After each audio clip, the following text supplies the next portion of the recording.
पूरा local. Welcome to పూరా local.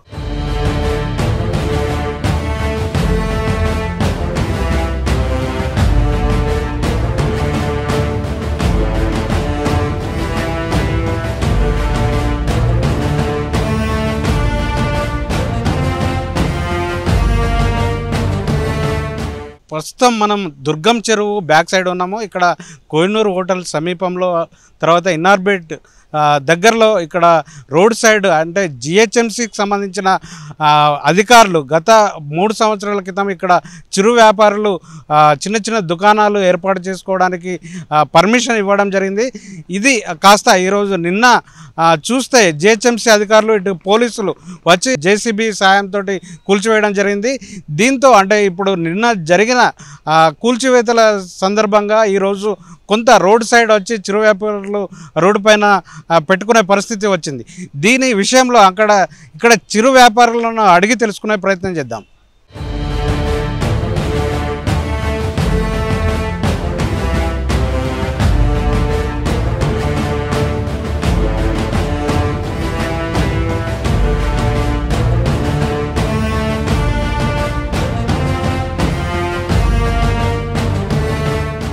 ఇక్కడ చిరు వ్యాపారి మనతో ఉన్నారు, ఆయన అడిగి తెలుసుకుందాము. అంటే మీకు ఏ షాప్ ఉంది, అంటే ఎట్లా తొలగించారు? టిఫిన్ సెంటర్ ఉందన్న, ఇక్కడ మాది టిఫిన్ సెంటర్ ఉంది. ఇన్ఫర్మేషన్ ఏమీ ఇవ్వలేదు. మా పక్కన షాప్ వాళ్ళు ఉండే, మాది ఆల్రెడీ ఇక్కడ వెహికల్ ఉంటుంది, వెహికల్ లేదు, పిఎస్లో తీసుకెళ్ళిపోయారు. అయితే మాకు ఫోన్ చేసిరు అనమాట, పక్క షాప్లో ఉండే, అన్న ఇట్లా నీ వెహికల్ తీసుకొని పోతురు, మీది కూడా తీసుకొని పోతురు అంటే అప్పటికి మేము వచ్చేసరికి తీసేసుకొని వెళ్ళిపోయారు. ఫోన్లు చేస్తే ఫోన్ లిఫ్ట్ చేయట్లేదు.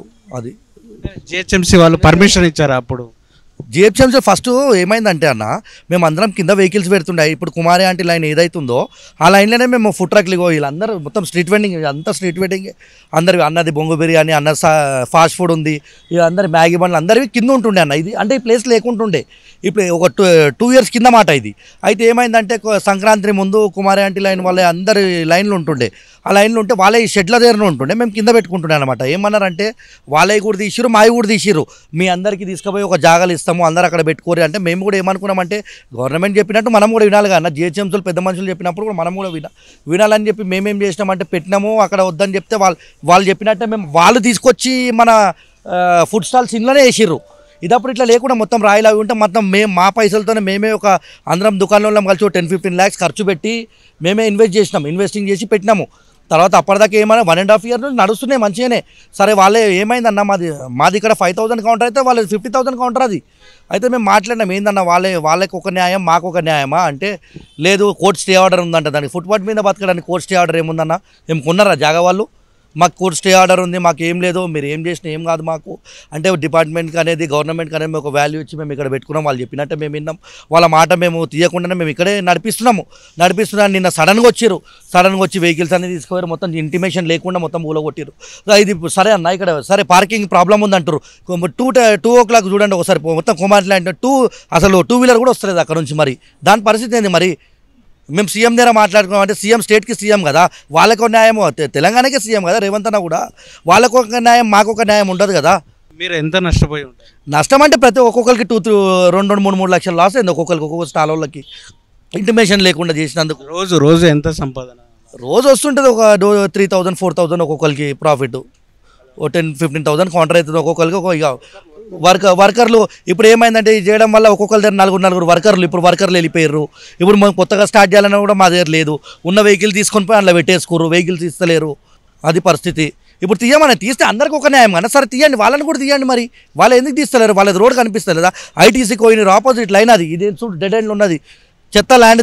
దీన్ని తీసుకొచ్చి మేము ఏదో చేసుకొని ఏదో బతుకుతుర్రు, చేపించినాము. అది తీసుకొచ్చి ఐటీసీ కోయినూరు డిస్ట్రిక్ట్ బొమ్మల లెక్క వాడుతురు దాన్ని. అది కనిపిస్తలేదా? మెయిన్ కనిపిస్తలేదా గవర్నమెంట్కి? న్యాయం అంటే అందరికి ఒకటే లెక్క న్యాయం ఉండాలి. కుమారి ఆంటీ లైన్ ఎందుకు తీస్తలేరు? మరి హెడ్లైన్స్లో కుమారి ఆంటీ లైన్ సేఫ్, పక్కన వాళ్ళు లాసు, ఎట్లా మరి అది చెప్పు? హెడ్లైన్స్లో చూపిస్తారు కుమారి ఆంటీ సేఫ్ అంట.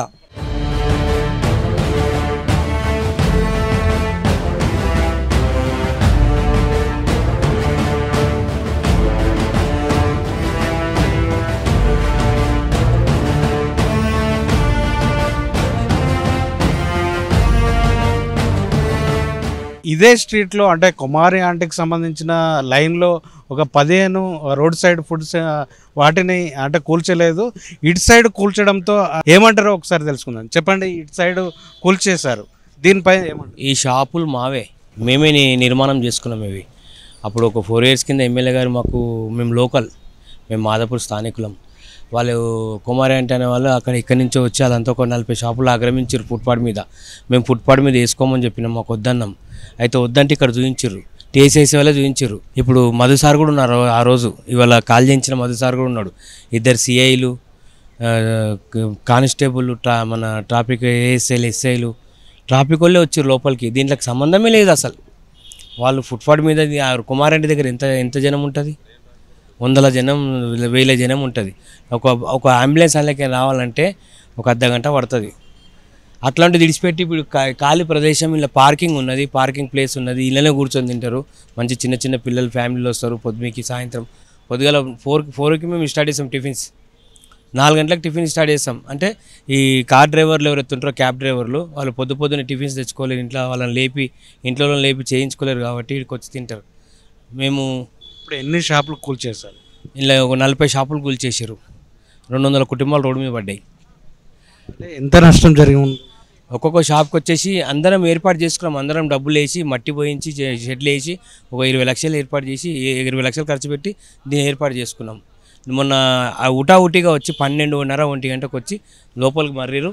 లోపలికి వచ్చేసి చక్కగా ఇక్కడి నుంచి లోపలికి వచ్చి దబా కొట్టుకుంటూనే పోతున్నారు. ఎవరికి చెప్తలేదు. నోటీసులు ఇచ్చిన ఏమన్నా? ఏమి ఇవ్వలే, మాకు చెప్పలే, ఒక్క నిమిషం కూడా ముందు చెప్పలే. వచ్చిందాక మాకు తెలియదు. మేము ఈ జనాలు ఈ సాఫ్ట్వేర్లు తిన్నికి వస్తారు, ఈ తిన్నికి వచ్చిన జనాలలో మేము అందించుకుంటా మేము నిలబడ్డాం. మాకు అసలు తెలియదు ఈ విషయం, ఏది తెలియదు. లోపలికి వచ్చిందాక వచ్చిన వాళ్ళు లాగేసిరు బయటికి, తినే వాళ్ళని పరిగెత్తిరు, ఇస్రాకులు పట్టుకొని పరిగెత్తిరు. అంత సీరియస్గా ఒక తీవ్రవాదుల లెక్క దాడి చేసారు. మాట్లాడిస్తలేరు. మా ఎమ్మెల్యే గారి దృష్టికి తీసుకెళ్ళినాము, మాట్లాడుతున్నారు. మాట్లాడి మధు సార్ అని చెప్పి డిఏ ఉన్నాడు, ఆయనతో మాట్లాడి మళ్ళీ ఏర్పాటు చేపిస్తామన్నారు. ఇక మరి ఈ విషయం ఏమనంటే హైడ్రా అంటారు. ఇక హైడ్రా కూడా ముందు భవిష్యత్తు కోసం, మా పిల్లల కోసము హైడ్రా జరుగుతుంది. హైడ్రా మేము నాల మీద కట్టినామా, చెర్ల కట్టినామా, ఒక రోడ్డు పక్కన ఒక 1/2 కిలోమీటర్ లోపల ఉన్నాం మేము. ఒక 1/2 కిలోమీటర్ లోపల ఇక ఇది ఖాళీ ప్రదేశం. అక్కడ ట్రాఫిక్ చూడ ఎంత ఉంటుందో మా కుమారంటి దగ్గర, పిచ్చలు ట్రాఫిక్. కుమారంటిని ఒకరోజు పోలీసు వాళ్ళు ట్రాఫిక్ వాళ్ళు తీపిస్తేనే సీఎం గారు స్పందించారు. ఆ సీట్ వెండింగ్ వాళ్ళ దగ్గరికి ఎవరు పోవద్దన్నారు. కుమార్ ఆంటీ విషయంలో అంటే సీఎం సానుకూలంగా ఉండి మీ పైన ఇట్లా చేసిందని అనుకోవచ్చా? లేదు, అట్లా అనుకోవద్దు. ఆయన విషయంలో అట్లా అనుకోవద్దు. ఎందుకంటే అందరికీ సమానమే. ఇది ఆయన దృష్టికి పోయిందో లేదు, ఇంకా ఆయన దృష్టికి పోతే మాకు కూడా న్యాయం చేస్తాడు, మాకు ఆ నమ్మకం ఉంది. అంటే మేమేమన్నా కబ్జా పెట్టినామా, మేమేమన్నా ఇక్కడ గంజాయి అమ్ముతున్నామా, మేమేమన్నా తెల్లందాకా పొద్దుందాకా ఏమన్నా మేము పడకలు గిడకలు చేస్తున్నామా, ఇంకేమన్నా చేస్తున్నామా? ఏమీ లేదు కదా. మేము పొద్దున వస్తాం, సాయంత్రం నైట్ 1 గంట వరకు ఆయన ఇచ్చిన పర్మిషనే. అప్పుడు అమ్ముకుంటాం, వెళ్ళిపోతాం, మా ఇంటికి మేము పోతాం, మళ్ళీ పొద్దున్న లేచి వస్తాం. మాకు ఆ ఓటర్లతో సంబంధం, మాకు జాగ్రత్తతో కూడా సంబంధం లేదు. ఏదైనా ఉంటే మాకు చెప్పొచ్చు. అంటే ఒక్కొక్కరికి రోజు ఎంత నష్టపోయి ఉంటారు? ఆ రోజు ఒక్కొక్కరు దాదాపు 20,000-25,000 30,000 రూపాయల దాకా నష్టపోయారు. అట్లా 40 కుటుంబాలు, 40 దుకాణాలు, 200 కుటుంబాలు మొత్తం రోడ్డు మీద పడ్డాయి. గల ఈయనే ఉంటున్నాం మేము, కావాలి కూర్చుంటున్నాం అంతా ఈయనే. ఎమ్మెల్యే గారు వస్తున్నారు, మరి సీఎం గారు స్పందించాలి, మాకేదో ఇప్పియాలి. మేము ఆయన ఏం అంటలేం. మేము ఈయన ఇట్లా చేసిండు హైడ్రా గురించి మాట్లాడుతూ అదే అంటున్నా కదా. మేము చెర్ల కట్టలేం, మేము నల్లల మీద కట్టలేం, వాళ్ళది కూల్చొని. అంటే ఇది కరెక్టే ఆయన చేసేది కూడా. ఎందుకంటే కబ్జాలు అయిపోయినాయి మొత్తం.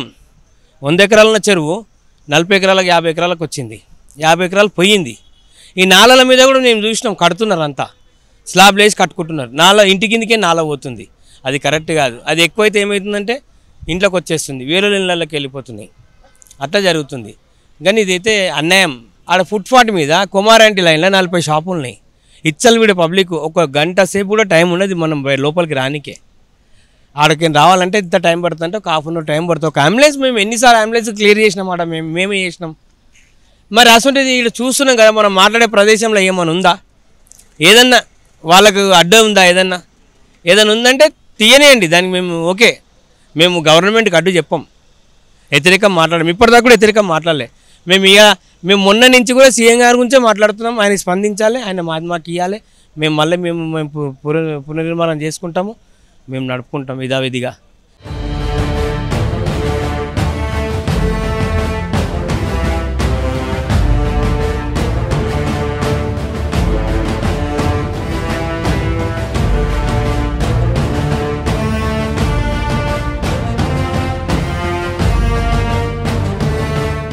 మాకు ఎటువంటి ఇంటిమేషన్ లేకుండా, ఎటువంటి ఇన్ఫర్మేషన్ లేకుండా, ఏం లేకుండా మాది మొత్తం కూల్చి పడేశారు. అసలు టైం కూడా ఇవ్వలేదు, సామాన్ తీసుకోవడానికి టైం కూడా మాకు ఇవ్వలేదు వాళ్ళు. నాదే వచ్చేసి నా కౌంటర్ని జేసీబీతో ఇట్లా కొట్టేసారు, సామాన్ కూడా తీసుకొని వెళ్ళారు. మొత్తం నాది ఫాస్ట్ ఫుడ్ కదా, గుడ్లు మొత్తం అన్నీ పలిగిపోయినాయి, 15 రేల గుడ్లు పలిగిపోయినాయి నావి. మళ్ళీ వచ్చేసి ఎవరిని కూడా సామాన్ తీసుకొని వెళ్ళారు. అసలు ఎటువంటి కస్టమర్లను కూడా తిననీయలేరు, అసలు టైం ఇవ్వలేరు అసలు తినడానికి. అక్కడ చూస్తే కింద వచ్చేసి ఐటీసీ ఆపోజిట్లో వచ్చేసి ఫుల్ ట్రాఫిక్ జామ్ కుమారాంటి లైన్లో. ఎటువంటి చర్యలు తీసుకుంటలేరు వాళ్ళకి. ఇక్కడేమో ఫుల్ పార్కింగ్ ఉంది, మేము ఇక్కడ ఏ డిస్టర్బెన్స్ చేస్తలే, ఏం చేస్తలే, ఇష్టం ఉన్నట్టు వాళ్ళు మాకు చెప్పకుండా చేయకుండా మాకు ఇట్లా దౌర్జన్యం చేసేసారు. ఇది సీఎం రేవంత్ రెడ్డి సార్ దగ్గరికి తీసుకెళ్ళాలి, మాకు న్యాయం చేయాలి అని మేము కోరుకుంటాం. జిహెచ్ఎంసీ అప్పుడు మీకు ఇక్కడ ఏర్పాటు చేసింది కదా, ఈ విషయంలో మరి జిహెచ్ఎంసీ అధికారులు ఏమంటున్నారు? జిహెచ్ఎంసీ అధికారులు ఏమంటారు, ఏం ఇంటిమేషన్ లేకుండా ఏం లేకుండా డైరెక్ట్ మాకు పర్మిషన్ వచ్చింది, మేము కూల్ చేస్తున్నామని కూల్ చేసారు. తినే కస్టమర్లు కూడా తిననీయలేరు అసలు. వాళ్ళు కూడా ప్లేట్లు పట్టుకొని వెళ్ళిపోయారు, పేమెంట్లు కొట్టలేరు, ఏం కొట్టలేరు. అసలు తింటుంటే కూడా జేసీబీతో కొట్టేశారు. ట్రాఫిక్ పోలీస్ వాళ్ళు ఏమో జిహెచ్ఎంసీ వాళ్ళు అంటున్నారు, జిహెచ్ఎంసీ వాళ్ళని అడుగుతున్నామో ట్రాఫిక్ పోలీస్ వాళ్ళు అని చెప్తున్నారు. వాళ్ళు కలిసి మొత్తం సర్వనాశనం చేసేసారు. ఇక్కడ బతకటోళ్ళని బతకకుండా చేసేసారు మొత్తం. ఈ మాకు కుమారి అంటే ఇప్పుడు 50,000 వరద బాధితులకు అంటే ఇచ్చిందనే ఉద్దేశంగా ఆమెను వదిలేసి మీ పైన కూల్చివేతలు చేపట్టిందని చెప్తున్నారు. దీనిపై నిజం ఉండొచ్చు, మరి అది కుమారాంటికి ఫుల్ సపోర్ట్ చేస్తున్నారు. మరి వేరే మిగతా కూడా ఫుట్పాత్ వ్యాపారులు ఎవరైనా బతకొచ్చు, ఎవరిని డిస్టర్బ్ చేయొద్దని సీఎం సార్ చెప్పాడు. మళ్ళీ ఎందుకు కూల్ చేశారు? మరి ఇప్పుడు ఆమె డబ్బులు ఇస్తుంది కాబట్టి ఆమెకు సపోర్ట్ చేస్తున్నారు ఫుల్. మళ్ళీ పక్కనే ఉన్నాయి కదా, వాళ్ళ పక్కనే ఉన్నాం కదా మేము కూడా. ఇక్కడ ట్రాఫిక్ ఇబ్బంది లేదు, ఏది లేదు, అందరికీ పార్కింగ్ ఉంది మంచిగా, ఇక్కడ ఏ డిస్టర్బెన్స్ లేదు, ఏం లేదు. కింద అక్కడ అలా స్టాల్స్ దగ్గర మీరు చూడండి, మధ్యాహ్నం 1 o'clock వచ్చి ఒక అంబులెన్స్ వస్తే అంబులెన్స్ పోవడానికి కూడా సైడ్ ఇవ్వట్లేరు అసలు. సైరన్ కొట్టుకొని వాళ్ళు అట్లనే ఉండిపోవాలి కానీ అసలు సైడ్ ఇస్తలేరు. ట్రాఫిక్ జామ్ అయిందని వాళ్ళు చూడరు అసలు, వాళ్ళ వ్యాపారం వాళ్ళకే సరిపోతుంది. మాకేందంటే న్యాయం చేయాలని మేము కోరుతున్నాం. ఇప్పుడు మేము రోడ్డు మీద బతికేటోళ్ళమే కదా, ఈ షాపుల వలన జాబ్స్ అవి ఉంటే జాబులు చేసుకొని బతుకుతాము. ఆ జాబులు రాకలే కదా రోడ్ల మీద బతుకుతున్నాం. రోడ్ల మీదకి మేము ఆ పిల్లల్ని వదిలిపెట్టేసి ఇలా వచ్చామంటే బతుకు తెరువు కోసమే కదా వచ్చింటాము. ఈ కూల్ చేయకుండా ఉంటే మంచిగా ఉండేది. ఏదో మేము నింపేది కాక మా బండి మీద మాస్టర్లు 10 కుటుంబాలు బతుకుతాం కదా. ఇలా ఉన్నట్టుండి కూల్ చేస్తే మాకు ఏ ఆదరవు లేకుండా ఏం చేసుకొని మేము బతకాలి, ఏం తినాలి? అందులో మిడిల్ క్లాస్ గరీబోళ్ళము ఇవి. కొంచెం రేవంత్ రెడ్డి సార్ కొద్దిగా పెద్ద మనసు చేసుకొని, ఇంతకుముందు స్ట్రీట్ ఫుడ్ వెండర్స్ని వాళ్ళని ఏమనము, వాళ్ళు బతుక్కొని లేనే కదా చెప్పారు. ఇప్పుడు ఇలా చేయడం వలన మా బతుకు తెరువు కోల్పోయినట్టే కదా. మాకు 2 అమ్మాయిలు ఉండరు, వాళ్ళని ఇంటికాడ వదిలేసి ఒక పాప స్పెషల్ కిడ్, ఏమీ తెలియదు అమ్మాయికి, ప్రతిదీ మనం చేతి నుంచే చేయాలి. కానీ అలాంటి అమ్మాయిని కూడా ఇంట్లో వదిలేసి ఇలా రోడ్డు మీద పడ్డాము అంటే మా బతుకు తెరువు కోసం మేము పడ్డట్టే కదా. కావాలని ఎవరు రోడ్ల మీద బతకాలని ఎవరు అనుకోరు. కాబట్టి దయచేసి స్ట్రీట్ ఫుడ్ వెండర్స్ మీద ఉక్కుపాదం మోపకుండా మమ్మల్ని ఏదో బతుకునేటట్లు చేయమని చెప్పి రేవంత్ రెడ్డి సార్ని రిక్వెస్ట్ చేసుకుంటున్నాం. ఇదైతే మరీ లోపలికి ఉంది, ఎటు పక్కన ఏం మరీ ట్రాఫిక్ ఇష్యూస్ వచ్చే అంత ఏమీ లేదు. మళ్ళీ ట్రాఫిక్ ఇష్యూస్ అంటే ఏం చేయాలి? ఇప్పుడు ఈ పెద్ద పెద్ద సిటీలలో బాంబే కావచ్చు, కలకత్తా, ఇవన్నీ స్ట్రీట్ ఫుడ్ ఎన్ని సిటీలలో ఉండట్లేదు. స్ట్రీట్ ఫుడ్ లేని సిటీ ఏదన్నా ఉందంటారా సార్? ప్రతిదీ ఉంది కదా. ఇప్పుడు మరి చిరు వ్యాపారస్తులు ఎక్కడ పెట్టుకోవాలంటారు? ఇప్పుడు బట్టలు అమ్ముకుంటా అంటారు ఫుట్పాత్ మీద, కొంతమంది ఫ్రూట్స్ అమ్ముకుంటారు. మళ్ళీ వాళ్ళందరూ ఎక్కడికి వెళ్ళాలి? మేమందరూ ఎక్కడికి వెళ్ళాలి? ఏం తిని బతకాలి? ఇప్పుడు కంపెనీలో వాళ్ళు ఉన్నారు, ఏదో వాళ్ళని నమ్ముకొని మేము ఏదో బతుకుతున్నాం కదా. వద్దంటే ఎక్కడికి వెళ్ళాలి మేము?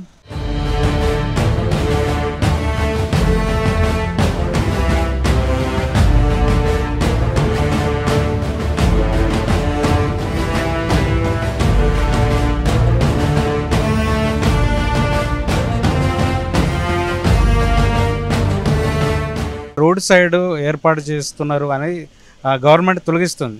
దీని పట్ల అంటే మీరు ఎట్లా భావిస్తారు? యాక్చువల్గా ఇట్లా పెడితేనే మాకు కొంచెం ఈజీ ఉంటుంది, కొంచెం తక్కువ టైంలో సేవ్ అవుతుంది. మాకు కూడా ఆఫీస్లో మాకు టైమింగ్స్ ఉంటాయి. ఇక్కడ పక్క దగ్గరలో నియర్ బై తక్కువలో ఇంత రీజనబుల్గా రేట్గా మళ్ళీ ఎక్కడ దొరకదు. ఇట్లా ఉంటే మాకు కొంచెం హెల్ప్ఫుల్గానే ఉంటుంది. మరీ హోటల్స్కి వెళ్ళి తినాలి అని అంటే అక్కడ టైం వేస్ట్, బండి పార్క్ చేయాలన్నా రిస్క్, మళ్ళీ అదంతా రిస్కీ. ఇక్కడ ఉన్నప్పుడే చాలా బాగుండే యాక్చువల్గా. ఇట్లా తీసేస్తే కొంచెం ఇబ్బందిగానే అవుతుంది, మాకు కూడా చాలా ఇబ్బంది. నిన్న ఏ నోటీసులు లేవు, ఏం లేవు, సడన్గా వచ్చి మధ్యాహ్నం కూల్చేసిరు. అసలు టైం కూడా ఇవ్వలేదు సామాన్ తీసేది. తొందర చదువుకొని వెళ్ళిపోయినాం. మా బండ్లు కూడా పట్టుకెళ్ళిపోయారు ట్రాఫిక్ వాళ్ళు. అంతే. ఇప్పుడు ఎంత నష్టం జరిగి ఉంటుంది? చాలా నష్టం జరిగింది. 20 లక్షలు పెట్టి వేయించుకున్నాం అందరం కలిసి, మొత్తం లాస్ అయిపోయింది. దాన్ని ఎలా అయిపోయాము. ఈడే ట్రాఫిక్ ఉందంటారు, కిందనేమో గుడిసెలు నడుస్తున్నాయి. ఆడనే అసలు ట్రాఫిక్ ఎక్కువ ఉంటుంది కుమారాంటి దగ్గర. మా దగ్గర ట్రాఫికే ఉండదు, అయినా కానీ మాది తీసేసిరు. మా ప్లేస్ మాకు ఇస్తే చాలండి, ఇంకేం ఉండదు. మా వల్ల ట్రాఫిక్ ఏ ఇబ్బంది లేదు అసలు. ఆడ రోడ్డు ముందు ఆ గుడిసెలు, కుమారాంటి గుడిసెల వల్లనే ట్రాఫిక్ ఉంది. కావలిసి ఆడ చూసుకోండి మీరు మధ్యాహ్నం వచ్చి. ఒకేసారి ఆ రోజు మెటీరియల్ మొత్తం 60,000 లాస్ అయిపోయింది. ఇంకా మా బండ్లు కూడా పోగొట్టుకున్నాం మేము. మా సామాన్ మొత్తం లాస్, ఆడ పెట్టిన పెట్టుబడి మొత్తం లాస్. ఎంతమంది దీని మీద? ఓ 30 మంది దీని మీద ఉన్నారండి మా షాప్కి ఓన్లీ. మిగతా వాళ్ళు ఇంకా చాలా ఫ్యామిలీ, ఒక 50-60 ఫ్యామిలీస్ ఉన్నాయి దీని మీద ఆధారపడి బతికేటోళ్ళు. అందరు ఇప్పుడు రోడ్ పైకి వచ్చేసారు. ఏం చేయలేము. మా ప్లేస్ మాకు ఇస్తే మేము బిజినెస్ చేసుకుంటాం సైలెంట్గా.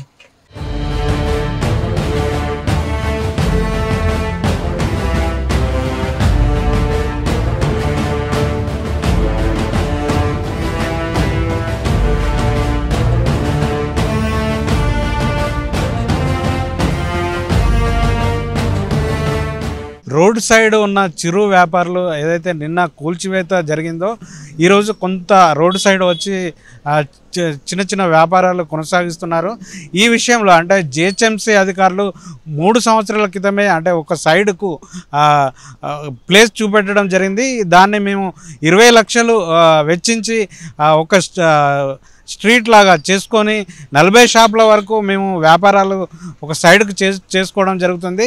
ఎలాంటి ట్రాఫిక్ ఇబ్బంది లేకుండా మేము ఒక సైడ్లో ఉన్న వాటిని కూల్చేయడం ఏందని ప్రశ్నిస్తున్నారు. అదేవిధంగా కుమారాంటికి సంబంధించిన అక్కడ ఉన్న 20 షాపులు ఏదైతే ఉన్నాయో అవి కూల్చేయలేదు. ఇక్కడ మాయి అంటే ఒక సైడ్కు ఉన్న వాటిని కూల్చేయడం పట్ల వాళ్ళు నిరాశ చెందుతున్నారు. అదేవిధంగా ఇక్కడ హైటెక్ సిటీకి సమీపంలో అంటే సాఫ్ట్వేర్లో సంబంధించిన ఉద్యోగులు మాత్రం అంటే మేము ఎక్కడికి వెళ్ళాలన్నా దూరం వెళ్ళి టిఫిన్ కానీ భోజనం చేయాలంటే దూరం అవుతుంది. ఇలాంటి స్ట్రీట్ ఫుడ్ మాకు అందుబాటులో ఉంటే మాకు సమయం కూడా కలిసి వస్తుందని చెప్తున్నారు. కెమెరామెన్ విజయ్తో రాజు, పూరా లోకల్, హైదరాబాద్.